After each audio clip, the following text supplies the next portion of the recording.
Assalamualaikum warahmatullahi wabarakatuh.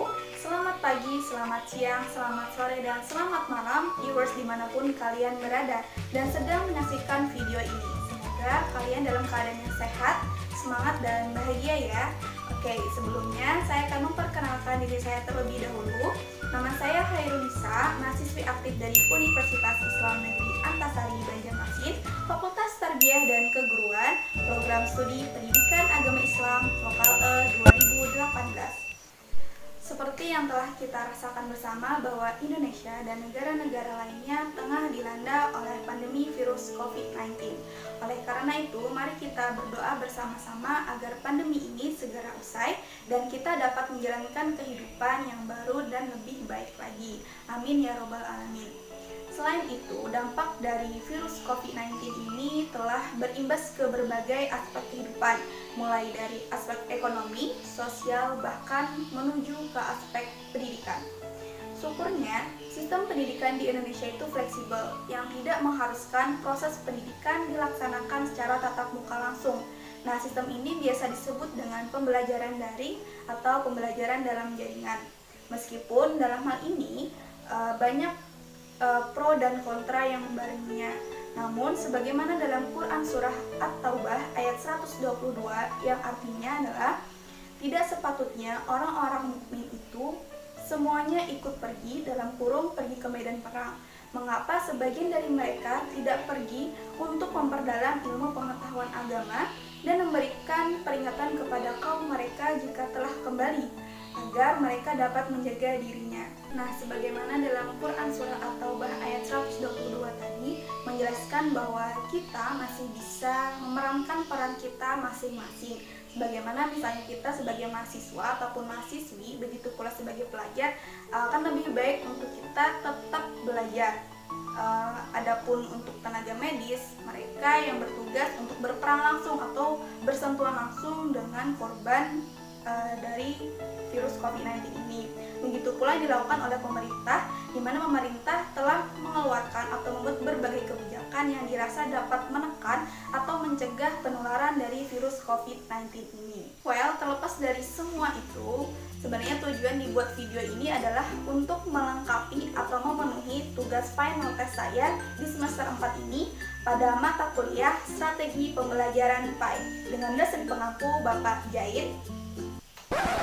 Tapi Bapak Muhammad Jain Arifuddin Nur MPD. Jadi dalam proses pembelajaran ataupun pendidikan banyak hal yang harus diperhatikan oleh guru, mulai dari pemilihan penggunaan strategi, model, teknik, dan lain sebagainya. Terlebih bagi guru yang akan atau sedang memberikan materi kepada para peserta didiknya.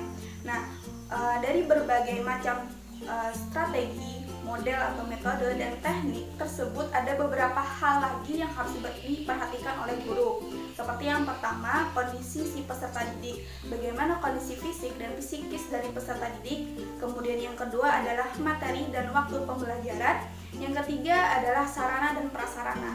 Apakah sarana dan prasarana yang dimiliki oleh sekolah tersebut mampu untuk guru melaksanakan salah satu metode yang akan diterapkan. Dan yang terakhir, menurut saya ialah kondisi dari pendidik atau guru itu sendiri. Selain aspek mau, guru juga harus mempunyai aspek mampu.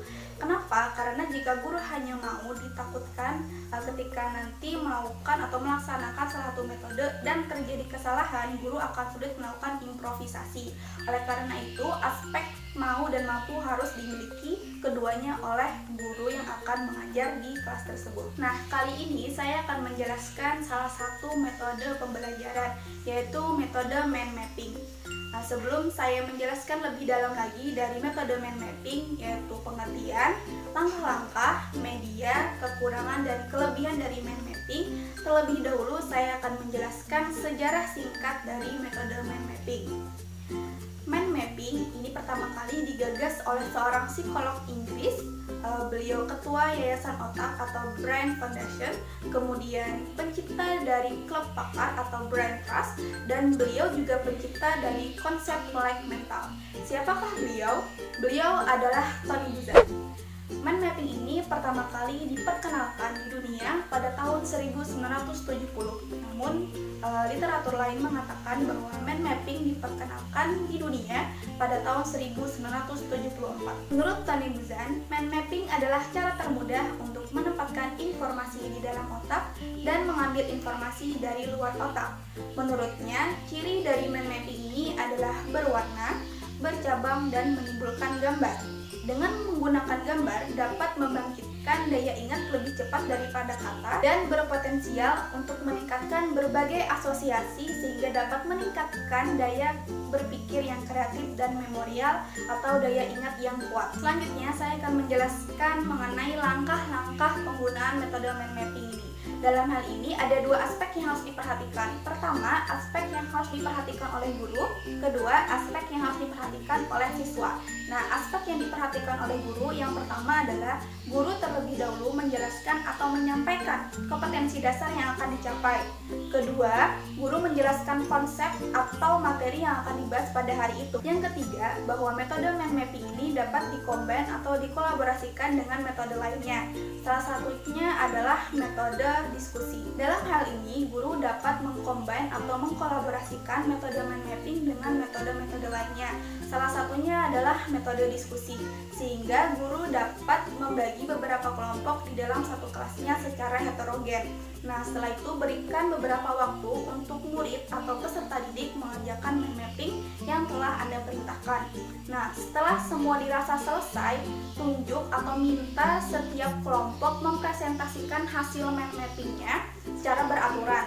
Setelah itu, guru dan peserta didik lainnya memberikan tanggapan kepada kelompok yang presentasi. Dan yang terakhir, guru bertugas untuk mengevaluasi, memberikan penilaian dan reward di setiap kelompok yang melakukan presentasi. Aspek selanjutnya adalah aspek yang harus diperhatikan oleh peserta didik atau siswa. Langkah pertama adalah tulislah gagasan utama dari materi yang telah diberikan guru. Kedua, berikan sebuah atau beberapa cabang dari gagasan utama tersebut. Kemudian tulislah kalimat atau kata-kata penting dari materi yang telah Anda dapatkan. Dan selanjutnya adalah lengkapi dengan gambar atau simbol. Simbol ini bermanfaat untuk meningkatkan daya ingat kalian.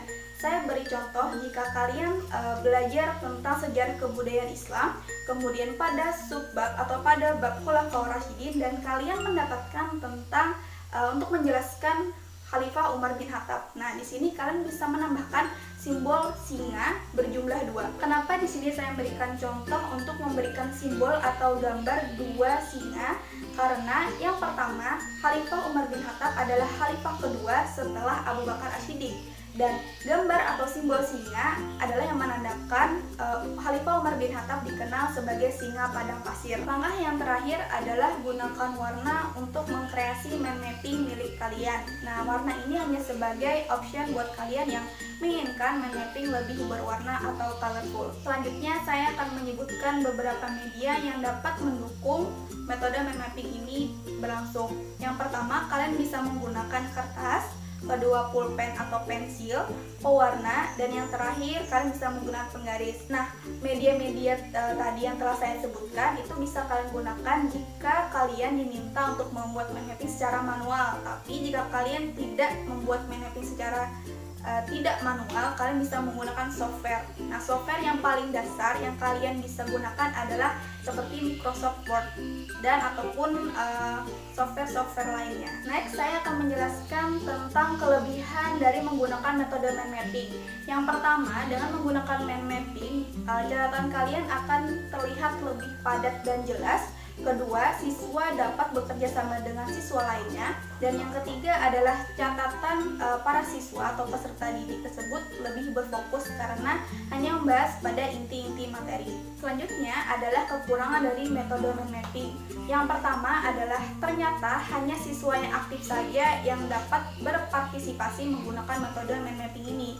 Namun hal ini dapat disiasati oleh pendidik, yaitu dengan menggunakan teknik melibatkan siswa dalam belajar. belajar. Teknik apakah itu? Yaitu teknik everyone is teacher in here, di mana teknik ini mendorong atau memotivasi siswa untuk ikut atau berpartisipasi dalam diskusi, khususnya pada metode mind mapping. Kekurangan yang kedua dari metode mind mapping adalah cukup memakan waktu.